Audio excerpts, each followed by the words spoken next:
திருச்சி சமயபுரம் மாரியம்மன் கோயில் வாசலில் தூங்கிக் கொண்டிருந்தவர் மீது கார் ஏறி இறங்கியதில் பரிதாபமாக உயிரிழந்திருக்கிறார். மேலும் விவரங்களை செய்தியாளர் வினோத் வழங்கிட கேட்கலாம். வினோத், வணக்கம். இந்த சம்பவம் தொடர்பான முழு தகவல்களை சொல்லுங்க. கரூர் மாவட்டம் சாமிநாதபுரம் பகுதியைச் சேர்ந்த சரவணன் என்பவர் திருச்சியில ஒரு புதிய சொகுசு கார் ஒன்றை வாங்குறாரு. அதனைத் தொடர்ந்து அவர் சமயபுரம் மாரியம்மன் கோவிலுக்கு பூஜை செய்வதற்காக எடுத்து சென்றிருக்கிறார்.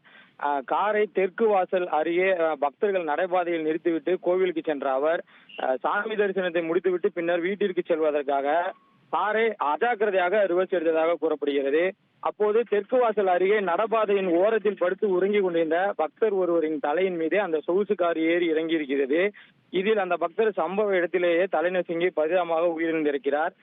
இது குறித்து தகவல் அறிந்த சமயபுரம் போலீசார் சம்பவ இடத்திற்கு விரைந்து சென்று இறந்த பக்தரின் உடலை கைப்பற்றி பிரேத பரிசோதனைக்காக அரசு மருத்துவமனைக்கு அனுப்பி வைத்து விசாரணை மேற்கொண்டனர்.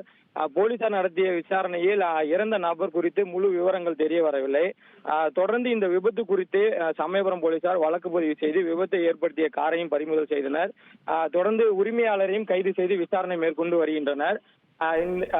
சொகுசு கார்கள் நிறுத்துவதற்கு தனி கார் பார்க்கிங் வசதி உள்ள நிலையில் இதுபோன்று வாகனங்களை கோவில் பிரகாரம் வழியாக அனுமதித்தனால் ஏற்பட்ட இந்த விபத்தினால் இனி வரும் காலங்களில் இந்த மாதிரி வாகனங்களை அனுமதிக்க கூடாது என பக்தர்கள் மத்தியில் கோரிக்கை வலுத்துள்ளது.